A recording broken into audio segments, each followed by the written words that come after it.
Do you know what? They've been dreadful. Yeah, they've been dreadful. We talk about teams. Try and compare the Championship and having a style of play to the Premiership. It's chalk and cheese. It's impossible. They look weak physically. They're giving the goals they're giving away. Schoolboy stuff. They gave away a goal against Arsenal. Was it last week? You wouldn't see it on a Sunday morning. It's dreadful. And I admire managers who have a philosophy and a style of play, but you got to adapt. They've nowhere been good enough. It's embarrassing the way things are going from. Yeah, of course there's always a chance you go in a football match, but the stats against this team, it's pretty embarrassing. So the manager and the staff, I've got to change it. Mike has mentioned there about what happens in both boxes. That is football. That's what happens in the game. If you can't defend properly, you're in trouble. If you're not scoring enough goals, you're going to head back to the Championship. We see with all the teams near the bottom, Sheffield United, Luton at the moment. If you keep giving up 2, 3, 4 goals a game, then what are you expecting? Especially if you haven't got a proper goal scorer. I think we've gone too easy on some of the teams near the bottom, considering the positions the managers have played themselves. Company, for example, an outstanding, brilliant centre-half. He must know defensively. His team are all over the place. They've got to do better. Run about losing players last year, obviously do recruitment, and they probably haven't spent a fortune. But you've got to give yourself a chance of winning football matches. And at the moment, they've been shocking. He's not wrong, is he? Roy Keane's verdict there to Sky Sports. And yet, strangely, in this weird reality in which Burnley have long been down but aren't yet relegated, where expectations have gone from upbeat optimism to worries and doubts to anger and frustration and then apathy, Sunday's 2-0 loss at home to Bournemouth was probably far from the worst performance of the season from Vincent Kompany's team. Burnley came out strongly, pressing high and hard for the first time in ages, dominating the game, and then, of course, conceded a soft goal. This time, though, the heads didn't go down, to be fair. The players stuck at their task, but in truth rarely threatened the Cherries' defence. In the end, it was another defeat, a record-breaking 11th at Turf Moor this season. We'll discuss that game and much more on this episode of From the Be-All End. Jimmy McElroy to Watson. Go!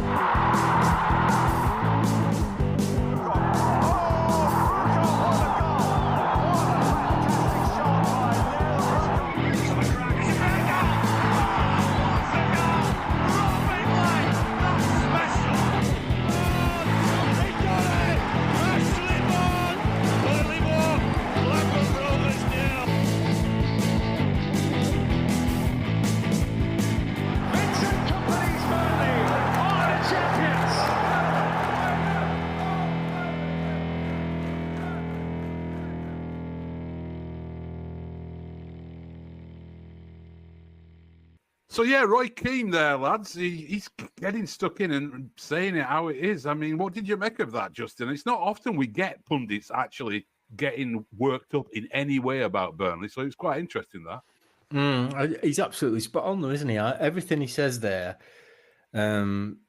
is absolutely 100% on the money, apart from the bit about the money, of course, where he says we haven't spent much, which sort of makes it even worse, doesn't it, in a way, that we spent all this money and we have been absolutely dreadful. And when you sort of look back on what's happened this season, it's almost impossible to believe how it's all panned out. And it is an absolute disgrace when you think about it. We spent all that money. We've performed almost exactly the same every single game where we've sort of, even when we've looked okay, we've still conceded really stupid goals and not given ourselves a chance to be in it. This game is exactly the same as that. You know, they came out, looked okay, didn't really create that much, but you know, had a lot of the ball, but then really, really soft goals. It's so easy. Like last week, you know, he said all you have to do against Burnley is wait, and you'll get a chance. And you know, I think that was Bournemouth's game plan in a nutshell. Just wait. You know, we can't hurt them. But you know, we'll give up an easy goal. It's just so easy, isn't it? Yeah, I mean, Greaves there. I mean, it wasn't the worst performance of the season, though, was it? I mean, there was. I mean, I was looking at the stats, and I think here it is. Burnley's 75% possession was their most in a Premier League game to date. I mean, but there wasn't a lot to show for it, right? No, and it's a bit like the, you can twist stats whichever way you want, can't you? I mean, we always get told nobody runs more than Josh Browner, but I made the point that if you're just running around in circles, then it's wasted energy. He hasn't even played, he's still No, I know, but I'm getting a dig in early, aren't I? I'm getting a dig in early, but it's like you can look at our passing stats. I think we've got passing accuracy of like 80-odd%. It's great, but if you're only doing sideways passes, backwards and sideways, then you can build up these, and that we've talked before about, we're driven by metrics rather than by emotion. It wasn't a bad performance by kind of recent standards. There were a couple of decent individual performances. Josh Cullen looks like he, exactly what we needed, looking for the ball all the time, looking to move it. Vitinho, absolute dog shit in the final third when it matters, but he works his arse off, doesn't he? And he shows a little bit of Brazilian flair, some really nice touches. But again, you go back to the selection. Last week he gave a penalty away. This week, with 3 wingers on the bench, he's playing out wide as a winger who then drifts into the Amdouni role, who's then had the tenacity to have 2 shots during that first half. I like Vitinho for his effort, and I think if some of the other players showed half as much kahunas as Vitinho does, we wouldn't be in the bottom 3. And I think that's the thing for me. That we're not good enough. We're not good enough in any position to be in the Premier League. Roy Keane is absolutely spot on, and he's right when he says, we've gone easy on him. We have. It's his fairy tale. That's all it is. And what we're watching is an experiment go badly wrong in this season, in this division. I mean, I keep coming back to the fact that Law's Coyle team got 30 points. If we get 2/3 of that, we'll be bloody lucky. And if we weren't down before today, I tell you now, anybody who still thinks we're up needs their head checking, because if we weren't down before today, we certainly are now. If you can't beat Bournemouth at home, you don't deserve to be in this division, do we? No, I mean, it's a fair point about Vitinho, about his work rate, although it sort of makes me think back to the really dark days when, we were so bad that we'd say, like, Phil Mellett, he put plenty of effort in, he ran around a lot. I'm not comparing Vitinho to Phil Mellett, but that same selection, Woody, I mean, every Saturday and this time Sunday, you sort of sit there and thinking, what's he going to do? And you were saying he ensures that impossible to predict what formation or team selection he's going to go with. It's brilliant in a way. It's like we haven't guessed one right all season, and it always feels like a pissed up pub version from night before. Everybody's there at 2 o'clock in the morning. I'll tell you, I'd play up front. I'd play just a order bit, just off the corner. And if you bung Vitinho out wide, he can play across and he'll look busy, lad. He'll look busy, but it doesn't make a blind bit of difference. What necessarily happens. And the only thing that probably hasn't happened from a fan perspective is Muric for Trafford. But it doesn't matter who you put where, or we just got in each other's way today. If anything, I think probably the best example was and Vitinho popped up there in the 6-yard box and took it right off Fofana's head. And it's like, for fuck's sake! And it's like, fantastic effort, lads. We've had all that possession, and look what you could have had. Fabulous. Yeah, I'm not quite sure what that bit in the middle with all Wi-Fi going weird was, but if you were describing company's approach to the game, so it probably quite fitted. Exactly. Chris, I mean, what did you make it when you saw that team lineup? I mean, we were scratching our heads. Where is he playing 3 centre halves and moving Charlie? It's baffling, isn't it? Like I say, is he going to play? Yeah, is he going to play Assignon on one? Is he going to play Vitinho on one? Is he going to play Taylor as part of a central 3? And then he plays Vitinho as a wide player ahead of 3 out-and-out wingers on the bench. Brun Larson starts out of fresh air with no sort of he's done well in this cameo here. He deserves a start in the next game sort of scenario. And they say, Brun Larson done all right, but it's just the same shit another day, isn't it? It's play well for 20-25 minutes. Odegaard should score. really good move early on, and then you gift them a goal. It's just a straight ball over the top, O'Shea's goal side, and somehow he lets the the young Clivert, who's about 1% of as good as his father, scores. It takes it really well, and you just from like the crowd believing, getting behind the team to thinking, we're going to have a really good go here today. Tempo's good. There's urgency. Cullen's dictating things.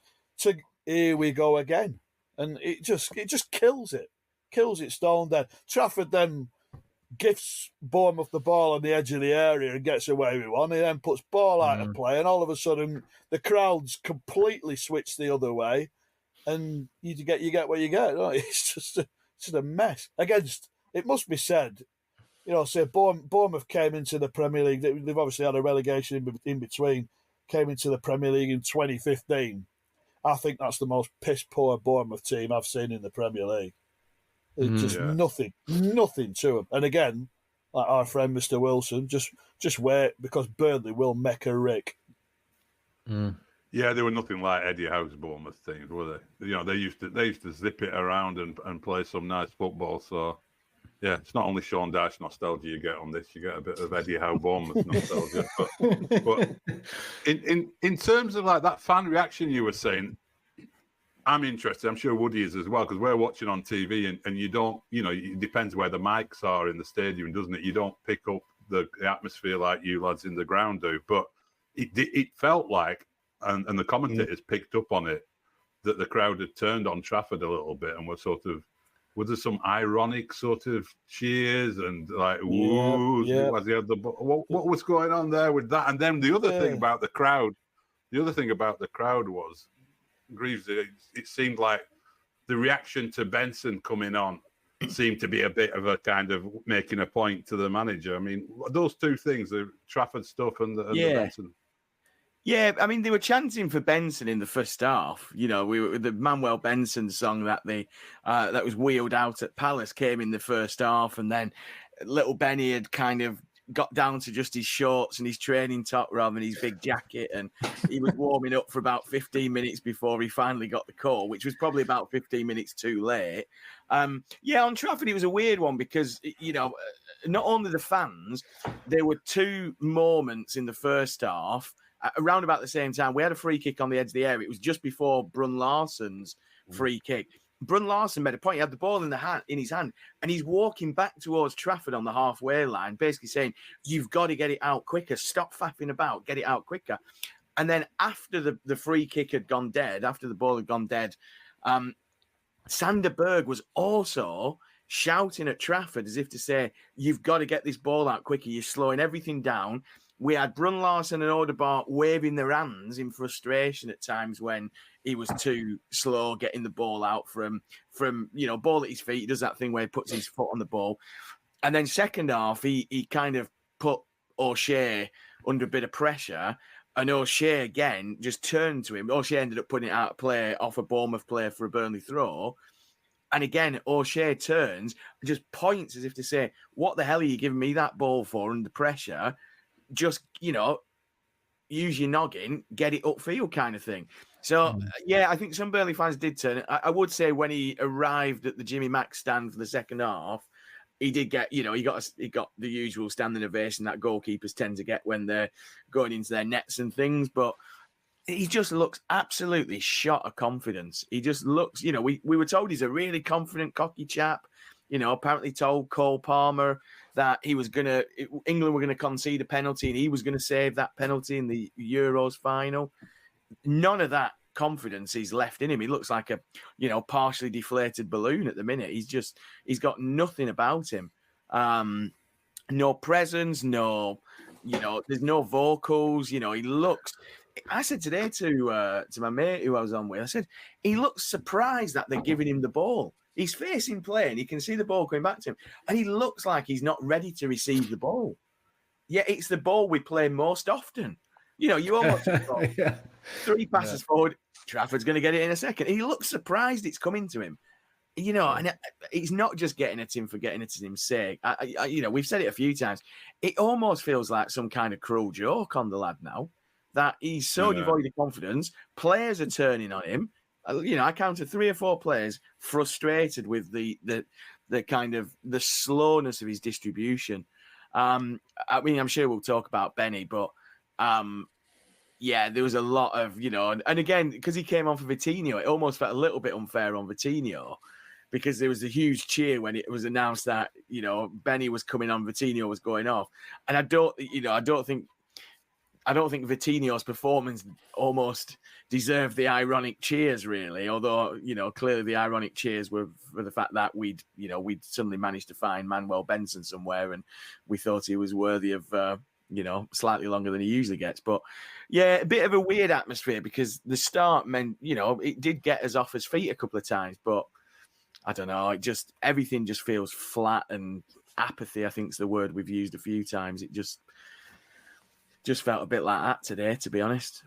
Yeah, it was noticeable on the American broadcast, the World Feed, that had Jim Beglin as the analyst, that they picked up on the crowd with Trafford, and they had quite a lot of chat about it, didn't they, Woody? Like, where they were talking about Trafford slowing the game down and that kind of stuff. But weirdly, totally as an aside, NBC decided to put Burnley versus Bournemouth on national television on the USA channel.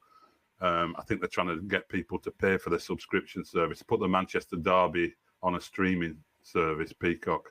I don't know what your casual American sports fan would have thought if they switched on the telly on 8 o'clock in the morning. But Woody, I mean, we're starting to hear the commentators. We hear Roy Keane there, and interestingly, having a little bit of a pop at company by saying that he was a proper defender, he should know what's involved and so on. On the World Feed, they're still talking about his goal against Leicester City for Man City and what a great player he was, and there's all this respect and deference to him. But we're starting to hear proper criticism now, aren't we? I mean, there's no more sort of plucky little Burnley sticking to their plan. It seems like people have realised how bad we really are. Well, by the time you get to March and you've got 13 points, you sound a bit stupid saying you've taken the championship apart, don't you? And it's surprising it's taken them this long to actually work that bit out. I suppose it's because it was at 8 o'clock on a Sunday morning and the early kickoff.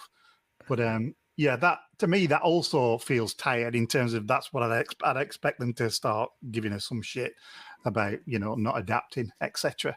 And we haven't. No, I mean, Burnley fans have tended not to pick on young players, haven't they? I mean, there is something a little bit uncomfortable about this Trafford situation for me. I mean, it's a question of where the blame lies for it, really. I'm not blaming the fans who've had to put up with it all season, but it's not. I can't think of many times where a young, a 21-year-old player is getting mocked by the crowd. But historically, of course, if a player had such a hard time of it, he would have been taken out of the firing line, wouldn't he? Under normal circumstances, that's what would have happened. I have to be honest. I don't think James Trafford is the problem. Just as much as I don't think Manuel Benson is the answer to the problem. I really sort of feel that the overall picture is very much as Roy Keane described it. We just haven't been good enough.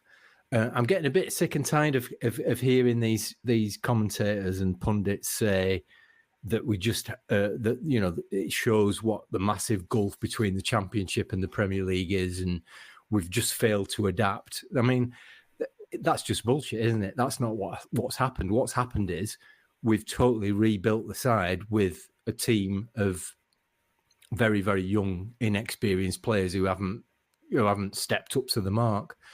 I think the management and the owners thought that we would improve much more than we have done and got more points on the board by now, but that just hasn't happened. And it's difficult to put your finger on why they've taken the approach that they've taken, because at the end of the day, like I think Woody said it better than I can say in an episode past, where he said if it was that easy that you could sort of fill a side with, £15 million teenagers, everybody would be doing it.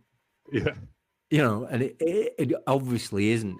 At the end of the day, like Roy Keane says, we've just not been good enough. We've been too easy to play against. We've conceded goals too easily, and we've been toothless up front. If you can't score goals and you're conceding 2 or 3 a game, what do you expect to happen? Yeah. Like I said, I don't think. I think the focus on Trafford is probably a little bit misguided. And I think you said it, Simon. Muric gets better with every game he doesn't play. And I think Trafford suffers some the kind of deficiencies that you see a lot in Premier League goalkeepers because of the way teams play out of the back. A lot of it is about that, and I'm not sure about this putting his foot on the ball and slowing the game down. I mean, Andrew Greavesy says the players are having a go at him for doing it, but he does it so much. It's got to be the plan, hasn't it? He must be told to do that. Otherwise, why is he doing it? That's the question. But like I said, the focus on him is obvious. Obviously, because of the mistakes that he occasionally makes. But overall, he's only part of the problem, isn't he? Yeah, it is becoming a thing now, though. I mean, I noticed Paddy Power on Twitter put out a post just now saying Burnley playing it out from the back with a keeper who can't play out from the back is a bold strategy. It's a cheap shot, but everybody does it. People are onto it, aren't they now? And it's becoming. I do feel sorry for him, I have to say, because I think his confidence is obviously, like Greavesy was saying, shot. And it's just going to get worse with this when, you've got betting companies mocking him online. You've got, other pundits starting to comment about it and so on. I mean, it can't be easy for him. And I really don't understand why he's still in the side, But, I mean, I did wonder, when you were saying about Manuel Benson's warm-up sort of getting the crowd reaction and so on, if Muric had gone rogue and just started running up and down in front of the Bob Lord stand, what the reaction would have been. I don't even think Muric bothered bringing his gloves out. I mean, Muric literally was sat there in his bench jacket. He doesn't he? Yeah, he didn't even get up. I mean, goalkeepers very rarely get up and warm up, but it wouldn't have surprised me if he had his sliders on and he was just, sat on the bench. Don't matter how hard he trains. Don't matter how hard he trains. Don't matter how many mistakes Trafford makes. There's no, let's say it's a word I've used a few times this season. There is no jeopardy in his performances, and if there's no jeopardy in it, it's just we've given him a season of development football, and we've ignored the results in the process. And it's just. And it's like, I don't know. I mean, I'm watching him today, and I don't know if people remember Ederson in the first game of the season, and there were periods where Ederson's literally got the ball at his feet for seconds at a time because he's almost daring Burnley to press him. Then if we do, we're a man short, and he'll pass through us, and City will kill us. He hasn't got the ability to do that like an Ederson, and if there's an opportunity to punch a ball into Taylor or a Berger, he's not taking that either. He's seeing an option and thinking, I'll have a look, see if there's another better option. And then everything's closed up in that time. And then he goes long, and then we lose it again anyway because we've got no physical prowess at the other end of the park. So I think it's the way he strikes the ball as well. Like all these long passes and neither here nor there. It's like he floats it, and it's kind of, I don't know, he doesn't strike a ball well enough. And again, I'm not, he's a young lad. He's been put in this position. I agree with Justin. He's not the only problem. We've got far worse problems. I mean, the fact that, we've conceded the amount of goals we've conceded, and he's probably to blame for, 4 or 5, if that directly. Yeah. When other players have, Steve and bloody Dara O'Shea somehow managed to allow Cliver, as Board said, just to wander through, even though they're both goal side at one point and suddenly they're behind him. But I think everything about it, I watched his distribution today, and he's not got the accuracy, right? So that to me says we're playing a system that doesn't play to his strengths. He's a good shot stopper. I thought the save he made second half, you'd expect him to make it, but he's made it. It's a good stop. But it's the way he strikes a ball. It's neither one thing or another. It's neither kind of, that pinpoint accuracy that we got from Muric for a player to run onto. And it's not the kind of, at a comfortable height for a player to take down and move on. And there were a couple of times when he pumped balls forward, he's pumping them into no man's land. And he's got no direction on them. He's got no real quality on the ball in terms of the strike on the ball. And it's just so easy for defenders and midfielders just to pick off. And that's the issue. It's kind of, if we are developing him, we need to work on those parts of his games, like Billy Mercer did with Port. We know Port wasn't great with his feet, but I think Billy Mercer, actually, to give him his due, turned Tom Eaton into a bloody good goalkeeper, got his distribution going, turned Popey into a bloody good goalkeeper, got his distribution better, played to Pope's obvious strengths. And I do think it's one of those, his development this year will have gone backwards because we've continued to put him into situations which aren't helping him. I'd have been tempted to send him out to a championship club with the option of recalling him in January if Muric, let's say we were still in the same position we were at Christmas and it were Muric and we were going, bloody hell, this guy is, he's not doing well. But actually Trafford's now at a championship club, which are top 8, top 10, performing well. Right, then you bring him back in to kind of cause a bit of jeopardy. But we've gone with him. Let's not forget, we hooked Muric twice at half-time last year, or once at half-time and once in second half of a game. So we're not kind of immune to hooking goalkeepers when we don't think they're doing what we want them to do, as company would say, or they're not performing well. But it's just, to me, his development, there's no development apart from his shot stopping, which I'd argue there's very little you can work on with shot stopping. It's instinctive, it's natural. The other stuff, the distribution, what the hell is he doing down at Gawthorpe all week? Well, I do wonder if part of the problem with how people are reacting to Trafford is influenced by the way he was sold to the fans when he arrived, whether by the media or the club or whoever it was. I can't really remember where it came from. I mean, let's face it, we didn't all watch every minute of England's, under 21 campaign. We saw him saving a penalty and said, oh, we signed a cracker there. But there was a lot of talk about how he's a modern keeper and he's good with his feet, unless I'm imagining things. That's how people were talking about, he's gone for this young keeper. He's good with, that's the way we play. We play it out from the back, so we brought in a keeper like that. And he clearly isn't that. That's the way Bolton play. That's the way Everett plays, isn't it? I haven't seen him. I didn't see him in a Bolton shirt either, but that's Ian Everett's philosophy. I know he's a bit chocolate, Everett. I think he loves himself a bit too much for my liking, but that's certainly he wants to play the ball on the day. Ian Everett. Yeah, not for me. But I think Dan Barnes said, didn't he, when we got Barnesy on Bolton News, he said, he got better, and the one weakness was his command of the box. The one weakness was him not being as good, kind of coming for crosses, but his distribution was all right. His shot stopping was good. But I know it's kind of, like I say, I go back to that, he's this big confident keeper. He knew he was going to concede a penalty. He knew he was going to save it. Nothing phases him. I mean, when he comes back out for second half and we're playing at the Jimmy Mack end and he has to do the long walk from the tunnel between the cricket field and the James Hargreaves, it looks a lonely old walk, and I never see, and this is not me kind of having a go at anyone, but at the end of a game, you don't see Muric coming out. You often see that kind of goalkeepers union, don't you? The goalkeeper comes out and they're kind of arm around the shoulder if it's, not gone well or whatever. You don't really see that kind of camaraderie between Muric and Trafford, or even the goalkeeping coach. You don't see that kind of. You see Billy Mercer all the time making a beeline for the goalkeeper, almost having a bit of a debrief while it's still fresh in your mind. And I know it's easy when you're winning to do all that, but I don't know. Everything seems really disjointed, just very kind of in bits. But there was a plan for there was a plan for Pope that he came in not only under Tom Heaton, he came in under Paul Robinson as well, if you remember right. And he knew he was going to play under 23 football.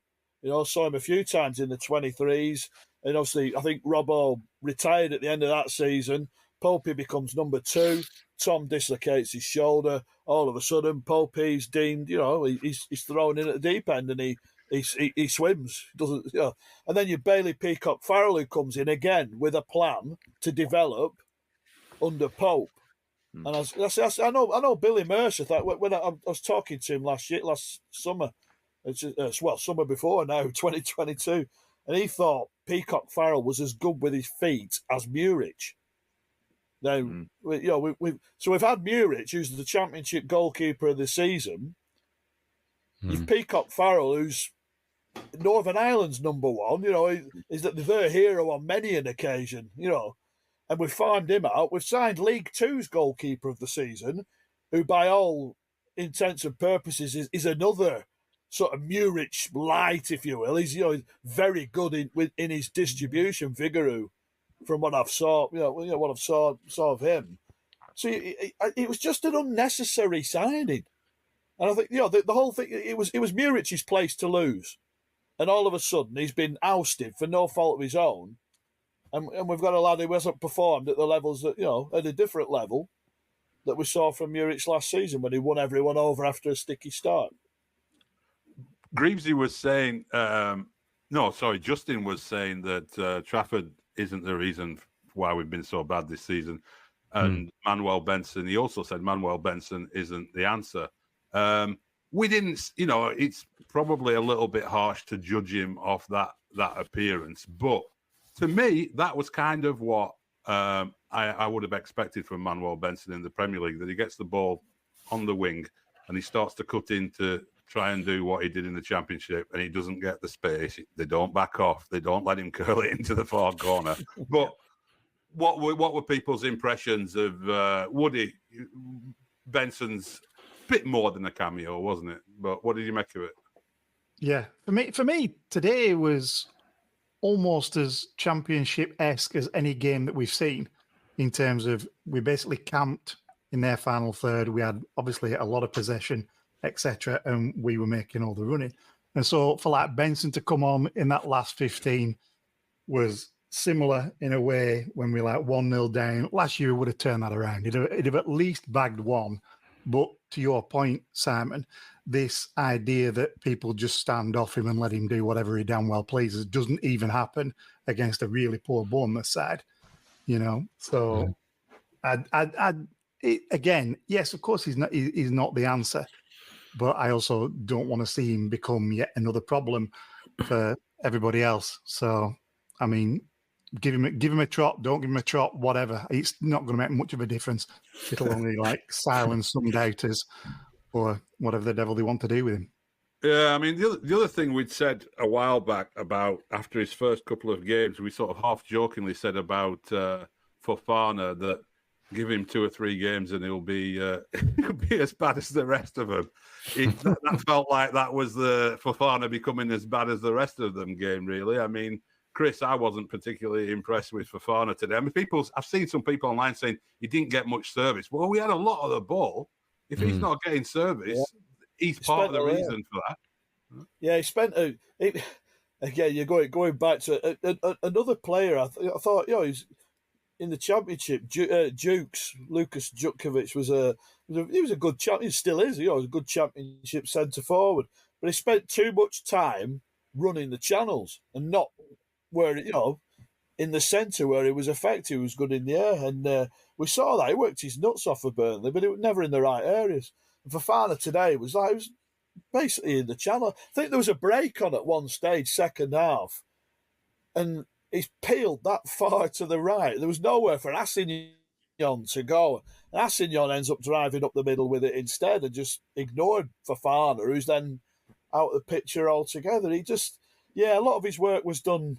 Well, I mean, his touch, his control wasn't great either today at times, but it's just one of those. A lot of time he's having to field. You'll see these clearances from Trafford.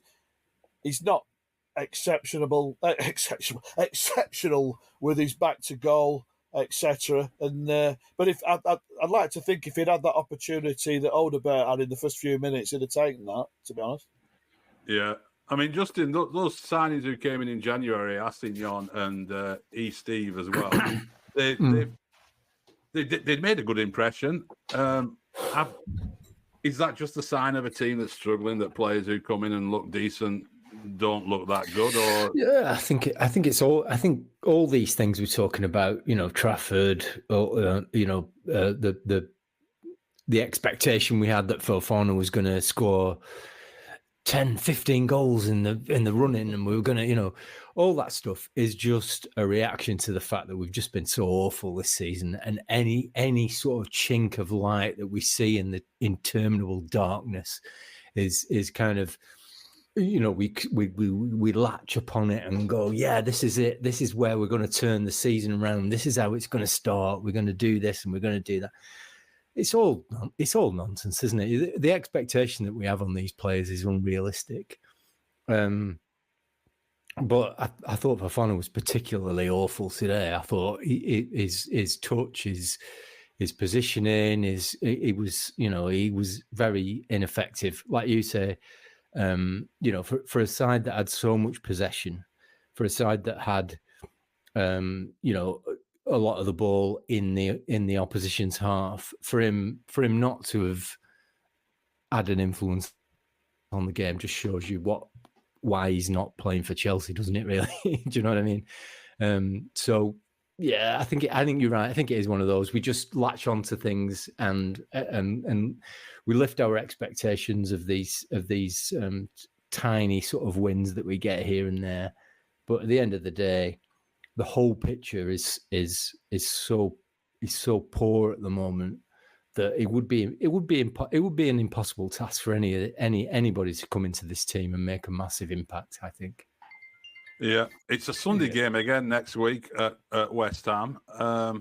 Saturday off. I must admit, I quite enjoyed having a Saturday without a Burnley defeat to sort of ruin the vibe of the first day off of the week. Did anyone watch any football or do anything interesting or discover any new IPA beers or anything like that? I know Matt Lowton was playing at Clitheroe, wasn't he? Yeah. He was actually, yeah. I flicked around a few games. Flicked around a few games, and there was some decent, a few late goals to add a bit of drama. West Ham at Everton, obviously Liverpool, and we had the Forest chairman doing his usual bullshit, standing on the touch line, looking menacing, and then of course Forest sent out Mark Clattenburg, who's now their referee consultant, to do interviews. And then, of course, if you'd listen to Clattenburg on 5 Live, you then wonder why the fuck he's putting a Scottish accent on, because he's now the referee on Gladiators and he's not John Anderson. So I'll be honest, Simon, my Saturday all went to cock because Burnley weren't playing. I was listening to Clattenburg with his normal accent, and then I was watching him do his Cod John Anderson impression on the shittest reboot on TV, Gladiators. Don't tell my lad that. Bradley Walsh gets places Water doesn't. It is just obscene how some of these people keep getting jobs. He's the Alan Kirbysley of fucking daytime TV and nighttime TV. That's all I've got to say. I didn't discover any new beers, didn't have fun, had to do housework for a bit. Got out of housework by putting a 3 o'clock game on a dodgy Fire Stick. That actually does sound worse than watching Burnley, doesn't it? It is. I'd rather. It's pinned in my eyes. Oh dear. Well, we'll do it all again next week anyway, regardless. Thanks very much for joining us. Everybody have a good week, and we'll be back on Friday with the next edition of this podcast. Please do leave us a rating and all the rest of it, and do check out our T-shirt shop. 99% Misery is the one that's capturing the attention at the moment for some reason. Have a look at it, and the other T-shirts that are there and available, top quality gear for you, all designed by Justin. So have a good one, and up the Clarets. Jimmy McElroy to Watson.